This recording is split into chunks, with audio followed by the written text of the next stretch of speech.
All right, gents, welcome to 424 Soccer, all things Premier League. And the topic of today is Arsenal versus Manchester United. And we know what the old rivalry brings. It's a rivalry for the ages and it doesn't need much hype. It creates the hype itself. So we're gonna get started. And today with me, I have a very good friend of mine. And you know what I just realized? I have known Enoch since Arsenal last won the title. Damn. It's been 22 years since I've known Enoch, and that was the last time Arsenal won the title. Wow. So hey, listen, they got a lot. They are ambitious this year, and so we're gonna talk a little bit about the tactical battles, the 1v1s, and score predictions. But before we start, what do you think? What's your score prediction for the game, Enoch? God, No sitting on the fence. what's that? 1 No 0 sitting on the fence. 1 You 0 can't, you can't sit at the fence. 1-0. 1-0 Arsenal. Gabriel header from a corner kick. Ooh, very precise, very precise. All right, well, I actually think it's going to be it probably will end up 2-1 Arsenal. And that is my head making the prediction, but I would love for that not to be the case. And I just think, as we jump into some of the key battles, we are going to see, what we both think. So to start off, how's Arsenal doing right now?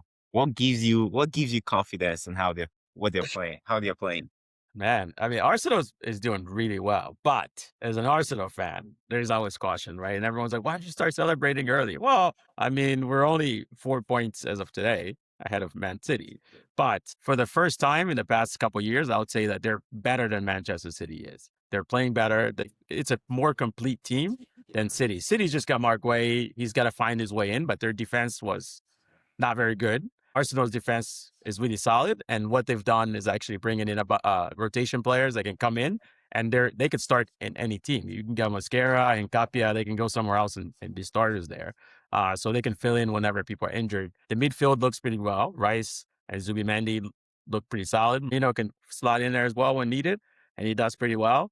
One thing I would say, like in the attack, wing-wise, I think we're fine. Saka, Trossard, Martinelli comes in and does his thing. Odegaard is not really playing at the level that I think he can be playing. And then, of course, the guy who does this, he's not doing this a lot. I thought he would be doing this 20-something times at this point. But I think we just got to give him time.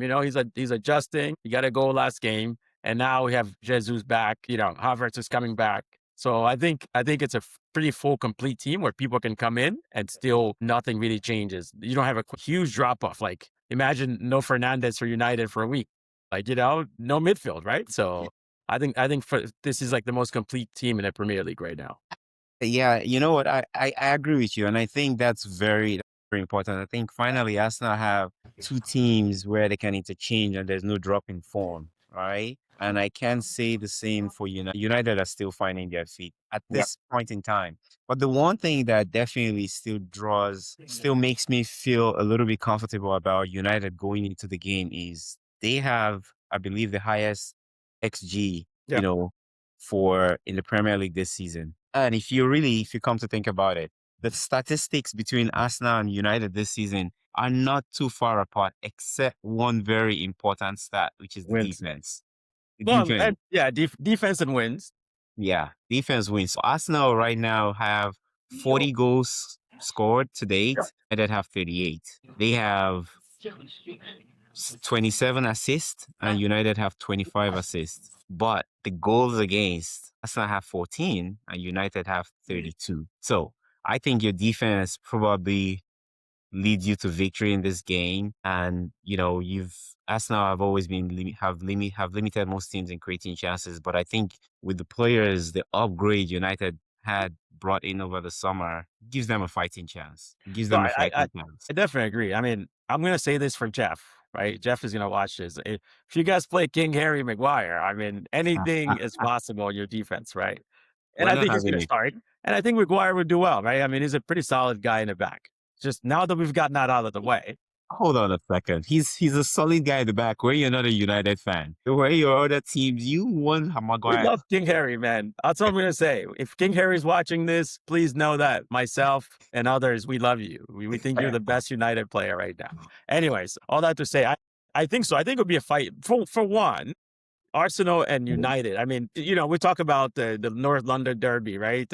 I don't really think. I think it's just a derby because Tottenham is in London. You know what I mean? Like over the years, when we go into a North London derby, yes, it's a good game, but overall, like I go in knowing that for the most part we're gonna beat Tottenham. The other team like Chelsea, when we play the Chelseas, the Liverpool, the Man City, the Man United, even when United is not doing, I think the historical connotation behind that makes the game automatically a better game.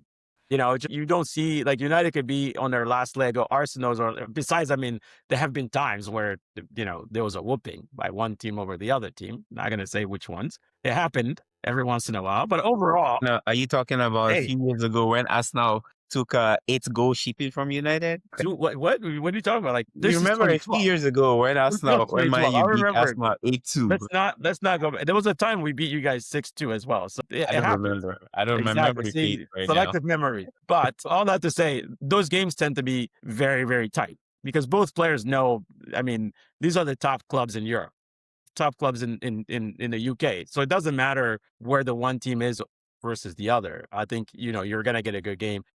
I mean, United are 5th right now. I was hoping you guys didn't fire Ruben Amorim before this. But now that you have this new manager, it's going to be a tight game. I mean, watching how United played City at home, I think the players were more passionate. They outwork City, right? So I think they're going to bring that same. They don't want to just have a drop off. And I think Michael Carrick's going to say, let's do what we did to City. But I think City's defense is just, at least even during that game, even today watching them, I don't think their defense is still better. I think, they have He's still adjusting, but the Arsenal defense would be a bit more tougher to crack. But at the same time, United is finding its footing, and Dorgu's going at tackles really hard, and I think it's going to make it a bit harder for Arsenal to simply just break them down, right? And it depends how they play. If they play low block, which I think they might because they're playing away, that's kind of where you're going to get the 1-0 scenario I was talking about. Yeah. So who do you think needs this result more, United or Arsenal? I think. I don't think because United is 5th place right now. You need the result. I get it, but I think more like you kind of know where United is going to finish this season. You're either going to finish 4th or you're going to finish between 5th and 6th. So I think Michael Carrick can do a good enough job to get you either. I think the UK might get the EPL might get 5 spots based on how maybe based on how it's going right now. Liverpool, I mean, it's Liverpool. You saw what happened today. Let's not get into that. So I think United, even if they do lose this game, it doesn't change the trajectory of how they're going to finish this year. Arsenal, though, losing this game could be quite, I wouldn't say traumatizing, but you never know, right? Like they've been on a high, it's just getting knocked down. And City, even though they're not the best city of the year, is closing in at 4 points. You just open up the door for unpredictability, right? Where I feel like if Arsenal wins this game, you keep it at 7, it kind of tells City, we don't care what you do. We're doing our own thing, right? So then all of a sudden you don't have this conversation about, is City going to hunt them down? Is City going to hunt them down? Which is what had happened in the years past, right? Yeah. I agree. I tend to agree with you because I think with the results that have gone the way they have this today, I think nothing is ever a free hit for a club as big as Manchester United. But in the context of where United are this season and their goal, which is to finish in Champions League places between 4th and 5th, I think they go all out with no pressure and they try to get a good result from this game. And that also sends the message that even if they're not doing so good, they could still take down one of the better teams in the Premier League right now. Yeah. So I think a solid performance for United, lose will be a good thing. And for Arsenal, I think they can afford to open that door, like you said. It's Manchester City, and it's going to be 4 points, and they still have a game against Manchester City to come as well. So that creates a lot of tension, a lot of pressure. So I'm not going to say good luck to Arsenal because I definitely want them to lose 100% because I really want them to extend that. Who do you want to win the league? Arsenal or Manchester City? Your next door poison neighbor. Come on. I want Aston Villa. This guy. Aston Villa is dropping off already. I think they're done. They've peaked. I think they've peaked at this point. Yeah. So do you think? So let's talk about the lineup and formations for a little bit. who Yeah. do you think is going to start for Arsenal? I mean, their lineup seems to be predictable over the last few games. A lot of people have recovered from injuries. I believe Calafiori is back. Yeah. Incapié played over the week in the Champions League. Gabriel Jesus looks like he's backfiring. So, what do you think Arteta is going to opt for in this game? Yeah. I think it's Arsenal. gonna. I mean, Hincapie is still not back, and I wouldn't play Miles Lewis Kelly in this game. I just don't think he's up to snuff right now. At least he's in his head. So I'll say obviously David Raya is at the back, right? Like you got David Raya, Gabriel, and Saliba, and then you have Julian Timber, and he's gonna play Mosquera on the left, not Ben White, because I don't know like what's going on with Ben White, but I think he's gonna play Mosquera on the left. Either Mosquera or he'll gamble bringing Ben White, which I like Ben White, but I think, and if he brings Ben White, then Timber shifts to left, right? And Ben White goes in his natural spot in the right. In the midfield, you're going to have Zubimendi, you're going to have Rice, and then you're going to have on the two sides, Trossard, and I think Trossard and Saka start. And then on top of them, it's going to be Odegaard, because as much as I think Eze could be a game changer, I just don't I don't see him trusting Eze there. So I think Odegaard. And then to start up top will be Gabi Jesus. Gabi Jesus, since he's been back from ACL, I've had ACL injuries, but this dude just come back from his ACL injury, like he never got one, and he's playing really good. So I would play Gabi, especially the way United play. I don't know if Gyökeres is necessarily the guy to start this game. If he was firing all cylinders, maybe, but I think Gabi Jesus just gives you a bit of more option to kind of, run at United versus the stagnant, like we go up and we have to get the ball in the box like we normally do, right? So That's fair. that's my Yeah, preference. I think Gabriel Jesus is more mobile than Victor at the moment, but I know Arteta is going to want to try and get him firing, right? So I feel like Gabriel Jesus might be playing off the bench. And as far as United go, I was just taking a second to think about the lineup for United. As much as United fans want to see Benjamin Sesko up and running and firing and also in this after a few good performances over the last few weeks, I think the center backs for Arsenal, they thrive on having someone that loves the physical battle, someone that posts up because they love that challenge. And I think the problem United could pose for Arsenal is playing someone that seems like a false nine and dragging the Like center Cunha? backs out of position, like Mbeumo did against Manchester City, coming in deep and just dragging people out of position. And I think that might make Arsenal feel a little bit uncomfortable in the way they defend because it creates a lot of space for people to run into. And so I don't think Carrick is going to change his formation and his personnel from the game against Manchester City, and I think it will be a similar tactics because it worked out. It worked very well. But the one thing that I have to give Arsenal credit for is they defend in numbers. Everybody chases or runs back. So it will be an interesting matchup. And for neutral fans out there, the best we could wish for is an early goal. Someone scores early and kind of and Opens up opens the up the game. game for the rest of the time for the remaining 90 minutes or however long they get to play. So Yeah, I mean, I think for you guys, Bomo is definitely outplay him. Like he should start every game, right? I'm just watching the way he's done against Arsenal when he was at Brentford. He was always a nuisance whenever he played Brentford, right? He's always trying to come in behind run behind the line and try to get the ball played to him. And he's really tactical with the ball. He'll bring the ball down. He looks to pass if it's there, but he's also got a good shot.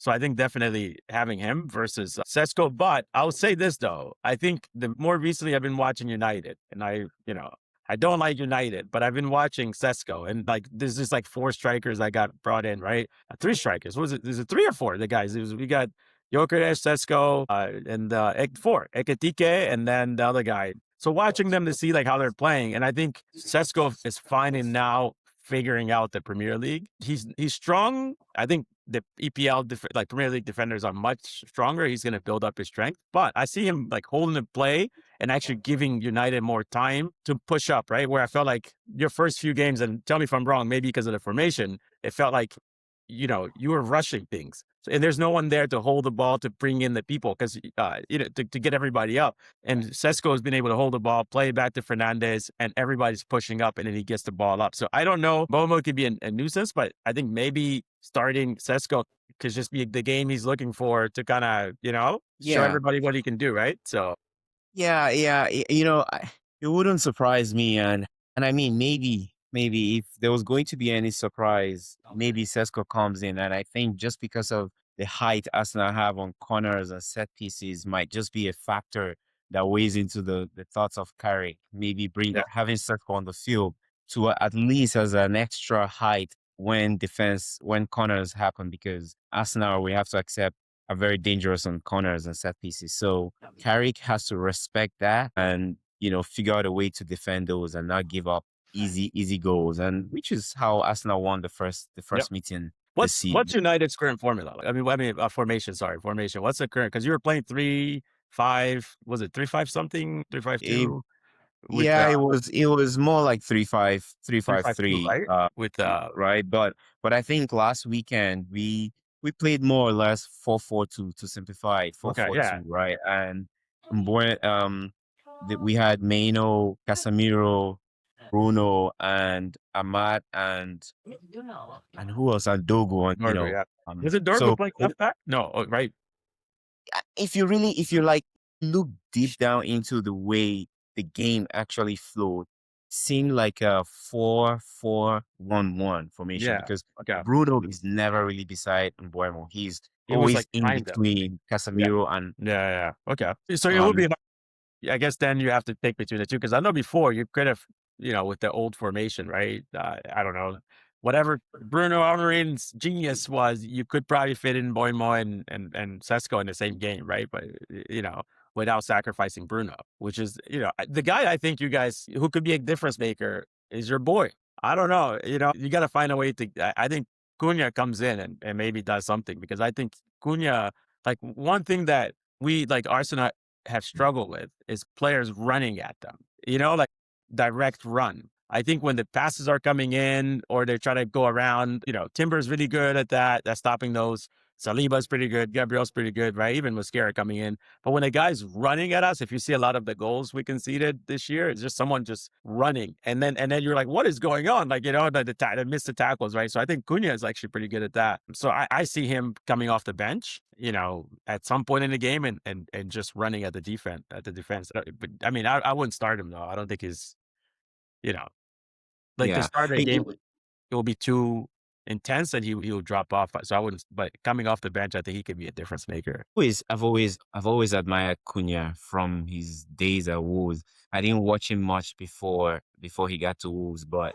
he is a ball carrier, and I think in games like this, Arsenal are very good pressing the ball, and Cunha is someone that has good ball retention, and he has that ability to twist and turn when you least expect it, and he's a ball carrier. So I think he could be a massive plus. It will be interesting to see who he kind of comes in for, because I believe Patrick Dogo would be the most likely person to drop to the bench, but he's Yeah. also had two good games, right? So it will be really interesting to see how Carrick plays the formation. But this is the current situation of Manchester United. You just don't know who is going to start the game or what Yeah. their So who do you strongest. who do you think is going to start? Like, what's your I when you don't go think it's for going to United's change any. 4-4-2? Who do you got? If it's 4-4-2, I think he goes in for the same team that played against Manchester City. He goes in with Maguire and Lisandro Martinez at the back. He goes in with Luke Shaw and Diego Dalot. I would love for Mazraoui to come in place of Dalot, but he probably would stick with Diego Dalot. And then it's going to be across the middle. It's going to be Patrick Dogu, Kobe Maino, Casemiro, and Ahmad. Yeah. And then it's going to be Bruno and Mbuemo. I think he's going to stick to that formation, but we'll find out. We'll find out. Anyways, moving on to the next topic here. Do you see any weak spot in Arsenal's? Like you said earlier, you mentioned people running at Arsenal is probably the best way to get at Arsenal. Do you think that is a weak spot, or do you think that is something that just happens during transition of any game versus just a weakness for Arsenal? Yeah, I don't think that's something that happens at like any game. It's just a transition. It could be like, I mean, it is. There's been times where Zubi makes a run up top because he's been getting in the box more, and then there's like a counter attack, and the other team, rather than just kicking the ball and try to chase it, they actually run through. So I think it's more positioning, if anything, and if right, like I think if Rice and Zubimendi just have more of a better conversation to know, hey, cover for me, I'm going to make it run in, that gets stopped. I think one of our biggest weaknesses, which I don't know if it's a weakness or also, is that we just don't have a guy up top that can bag the goal in. Like we don't have that guy. And I think that's because we get enough balls up there. There's enough balls. I mean, like Madueke is always getting balls in. So if I was a Premier League striker, and I'm not by any means, but if my job was to put the ball in the back of the net, I'll be like super happy Madueke is like whipping those balls in because I'm just waiting to poach in and put it in. And I think that's like our main weakness. And what that does is often, the game is going, right? So you're relying on the same characters to get the ball to score, like Isaka, Trossard, the goals are distributed, but then there's times where a game like this, I believe you need your striker to go out and get it and just put like Haaland does this sometimes. I mean, his batteries are off right now, so he's misfiring. But when Haaland's batteries are working, he goes at you at these big games and he gets the goal, right? And what that does is just calms everybody down. So our weakness is like, because of that, as the game goes on, there's no goals coming in. Then I feel like, oh man, like the fans, and I'm saying this from at the Emirates. I think outside of the Emirates actually is not so bad. So at the Emirates, and the fans start getting, oh my gosh, like what's going to happen today? And then you feel like going to the players as well. So I think that's like our biggest weakness. If a team can hold us on a draw going into it, then I think eventually like they're like, oh man, we're going to draw points. We're going to draw points, and then they just stop playing the way that they should be playing to get goals, right? I think defensively overall, like we're pretty solid. Like I'm not too concerned. Like one on those back four, I could do pretty well. Yeah. So I just think like whoever our striker is tomorrow, within the first 20 minutes, need to really like take, if you not score, but get something that like that's, you're like, man, it's coming, and then United be in the back foot and the fans will keep pushing. But if they're just like floundering, I think that's like that could be our biggest weakness at this game. All right. So key battles, who do you think wins between whoever's plays on your left backs? Is Saka or Madueke? How do you think that's going to go? Because look, Shaw is a very good defender when fit, and he might be coming up against Saka or Madueke. I think. What do you think? Luke Shaw is gonna be okay. He might struggle a little bit, but between your two wings, the wing backs, your fullbacks, I'll pick Luke Shaw to, but it's Saka, right? So I think Saka just has a little extra. So Luke Shaw might need help, and he does pretty well positioning himself.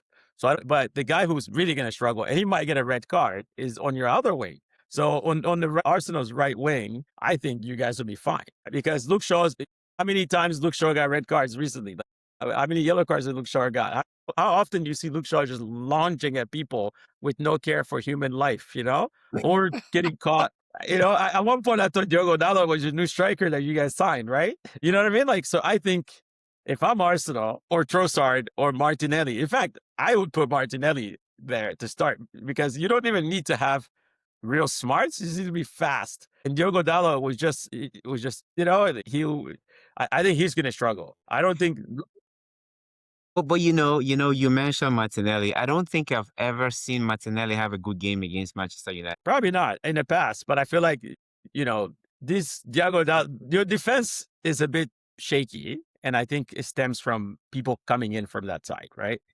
So just going back to your question, I think Luke Shaw will be fine. It will be a battle between him and Saka, but I just feel like Luke Shaw his positioning is pretty good. So I think because his positioning is pretty good, he's not erratic, doesn't, he will just contain Saka, and Saka will beat him or Madueke. Like, they're going to beat him and get balls in the box. But that happens, right? Like, if you play fullback, there's no way you can have a top striker in your pocket, like, the attacker in your pocket. Like, it's going to be really tough.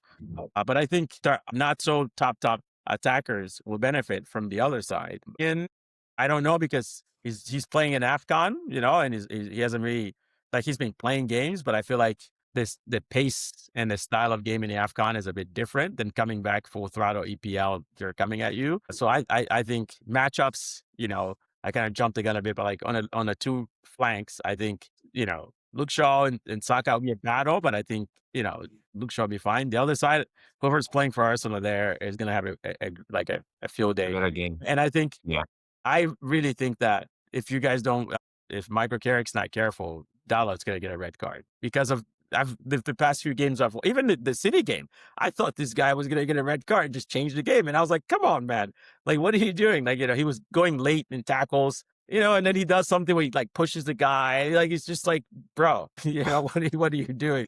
He's just erratic, So Yeah. I think for me, the few games I've Yeah. watched at United, I'm like, if I have Diego Dalot starting on that side, I'm like, this is great. We can get PK or something. So the other piece, I think the other important part of the game is usually in the midfield. And the midfield is one area where I think Arsenal could lose the midfield battle just because I think between Bruno, Ahmad, Casemiro, and Kobe Mano, there is a bit more strength and control with those four players versus what Arsenal would have to offer. I mean, there's a lot more directness with those four players versus Arsenal. And I know, who's in Arsenal's midfield these days? It's Well, Rice. Zubi Rice and Odegaard are the three. Yeah, so they are better at taking care of the ball, I think, overall. But I think I'll be watching out for that because I think Manchester United they have an opportunity to take control of that. But the one thing that you're forgetting is Arsenal technically plays with four midfielders, right? Because Timber plays inverted when we're attacking. Like You know an what I mean? very And because you only have two guys up top, he can invert a lot, right? And Saka is gonna usually drop back and pick up. Luke Shaw's often not way up there as much as like Diego Dallo, so I think that's gonna make it easier for Saka to drop and cover where Timber is if Timber gets caught in the middle, right? To keep it from going yeah. out. So when Arsenal has the ball, though, you have four guys in the middle, including Julian Timber. If it's not going wide, it comes in the middle. So I think that's the part where and it depends what Kobe Mino we get. I feel like Kobe Mino from Manchester United game is coming back with a lot of emotion because he hasn't been playing, and now he's playing, and now he's a starter again, right? And Yeah. he's still young and very inconsistent. And I think I like Kobe Mino. I think he's great, but I still think he's inconsistent. So it depends we know what we're gonna get with Bruno. We know what Bruno we're going to get. The other person we don't know what we're going to get is which Casemiro is going to show up. But we do know which Declan Rice will be there and which Zubimendi you're going to get. Those guys and Bruno, those three, you know what you're getting. So it really depends. If Kobe Mino shows up and he plays the way he played last game, which I thought was great, like he protected the ball, he just worked hard, put his nose down and just kept working, then it will be a midfield battle. But if we get the Kobe Mino of like inconsistent one from, beginning of the season, or even last season, there were times where he played okay. Then there's some games you're like, who is this guy? So if we get that Kobe Mino, I think it changes the whole midfield dynamic, right? Yeah. But the other thing you guys got to think about is United will have to win the midfield battle. United has to possess the ball. And I don't know.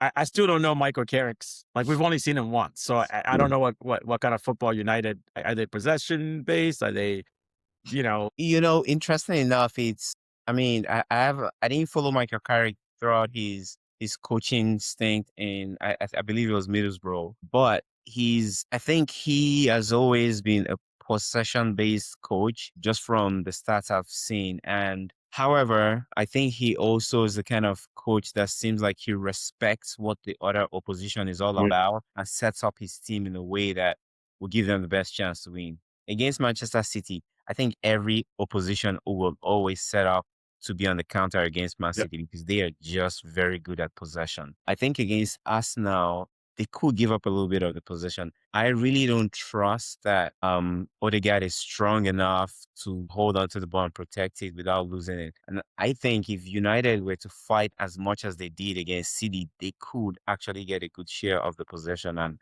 try and hurt them. But yeah, and that's what I mean. You played at home against your biggest rival, Now yeah, you're going to London against a rival. that's fair.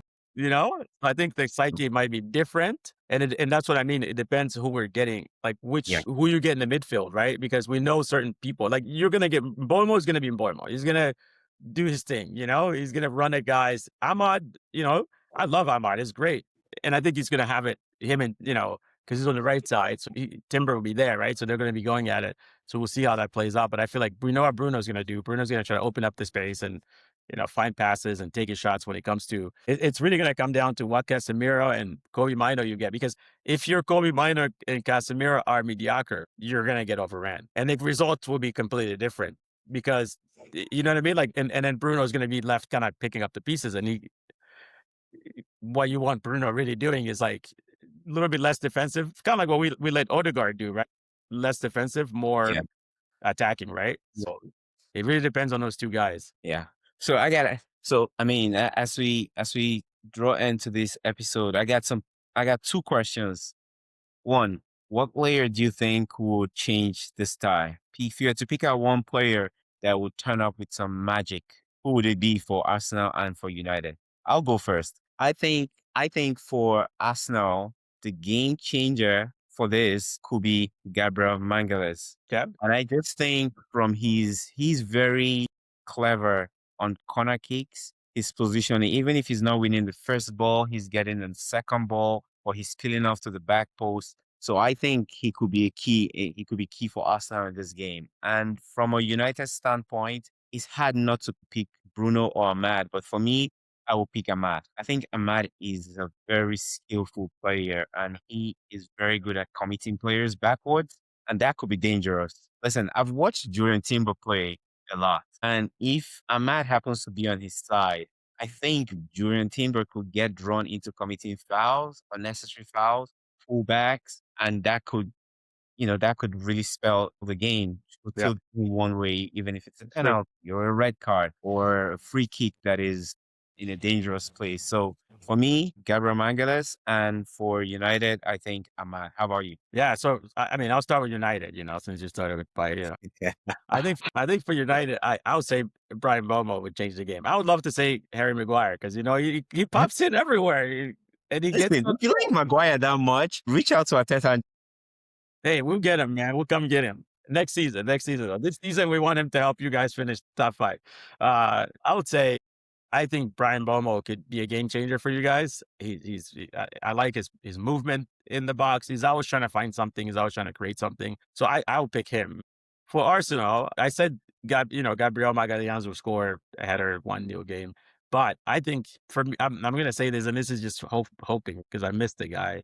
Waka Waka back. Havertz is gonna get a goal. I think he's gonna be the game changer coming off the. I don't think I have it even sniffs the field. Hey, if Kai Havertz sniffs the field tomorrow, game changer. You've heard it here first. All right. So the other piece of this is, do you think there's any specific moment? What do you think will be one moment that could change this game? Would it be a Declan Rice free kick curler like he did in the Champions League against Real Madrid? Or would it be another corner FC? I mean, I think it's that, set piece FC, baby. We take it. Stoke City, Arsenal, we take yeah. we take the corner kicks, put it in, or throw in, whatever. I don't think it'd be a free kick. I think what Rice did versus Real Madrid is like, let's just enjoy that. It It's not happened. happening again. I doubt that's going to happen again, but I think it's very likely a corner kick because Arsenal's very good. And the other thing too, why I say corner kick, right? Think about your defense. Like Lisandro Martinez is like as tall as me and you. Like, he's like 5'8" or whatever, 5'7". Like he's not that tall, and then the two back Arsenal guys are all like 6'2" and something, right? So Harry Maguire is going to pick up one guy, right? And then who's Sandro Martinez picking up? Like he has to be in the back line somewhere. So I think it just opens up a much more possibility where there's more guys coming in. I mean, it's like Lisandro is a great defender, but he's just like he's not going to win a header over Gabriel. Like let's just face that, it's not going to happen. So I think that's where it is much more likely that a header from a corner kick seals, is the game. And I could because I from what I've seen from Michael Carrick, I think he might become, if he doesn't get the United job, I've only seen like one sample, which is the City game, but just watching everyone gets his new manager bounces. but it felt different. And then it looked different in a new manager bounce. It seemed like, hey, he actually has ideas. He's open to try different stuff. So I think he will kind of, Ruben Amorim was stuck to his way and never responded to the game based on what the opposition is giving him. Where I felt like watching City United, Carrick seemed, again, we don't know yet. There's only one game. He seemed to responded what Pep was trying to do, right? And he was tweaking stuff in real time. So I see it being like a chess piece, and Yeah. then the game changer being like, maybe Make- Maguire hits his corner and it's 1-0 the other way. I hope not, but who knows, right? Wouldn't it be ironic if Maguire actually pulled up a bullet header, United win 1-0, and it's just the storyline for It wouldn't be days and ironic because days. I know he could For do it. you and Jeff, you love this. Of course, I mean, I would not love that we lost, but you know how we feel about Harry Maguire. You would love it for your storyline about Maguire.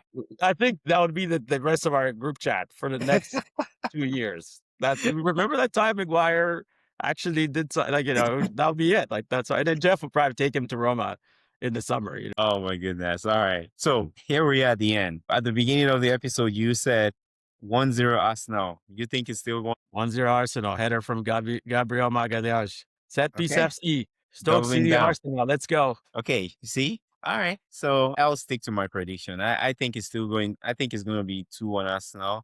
But when I leave here and I go to bet, I'm going to say it's 2-0 United just because, I mean, I'm a United fan. You should I'm just not send a- me the money though. Huh? Why? You know what I mean? Like at that point. I No, might okay. keep it at least. No, in all seriousness, I think Arsenal have the upper hand. I mean, in the last 5 games, it's been 2-1 in the cup friendly, 2-0 Arsenal, another 1-1, another 1-1 draw. The 1-0, right? And then Lost. Arsenal obviously won at the beginning of the season, the first game of the season. That was So 1-0, I- right? 1-0 header. 1-0, And yeah. it was a set piece header too, right? From Gabriel. Exactly. Yeah. Exactly. So it's been Arsenal had the upper hand, but again, this fixture doesn't respect previous Yep. records because of the rivalry. I mean, the head-to-head is almost equal at this point. They Yep. each have 55 draws between them, 99 wins for United and 91 wins for Arsenal. So Yeah. it is very close. The rivalry is close. The Yeah, and form, I think I talked about this, right? Where it's like it's different than, we could talk about the North, like even City, like, dude, what was City, before 2012? Like, come on, let's Yeah. call it what it is, right? Like, they were nothing, like, and it's like, yeah, now we see a City, but I think this fixture has played out in high level for a really long time, at least from like since the EPL started, right, in the 90s up yeah, until now. So it doesn't care that, where United can be in place and Arsenal's like top of the league with 20 points ahead, and you're still going to this fixture going, I don't know what's going to come out of this. yeah. So it's good. Well, hey, listen, we've come to the end of this first episode. I gotta say thank you for showing up. For sure, Um, man. I want to say may the better team win, but I'm gonna say Maybe after Arsenal win. 22 years of no trophy, I would love for that to continue, and long may that last to 23 years. Stoke City, baby. Still Stoke City, Arsenal. Let's go. I think part of this game that makes it fun is the amount of banter that happens between United and Arsenal fans. And here I am talking to you, and you have a Cantona shirt on with an Arsenal hat. If that's not the most confused fan in this Arsenal fans. Man, I love Cantona. Don't hate on my shirt. This is a special shirt.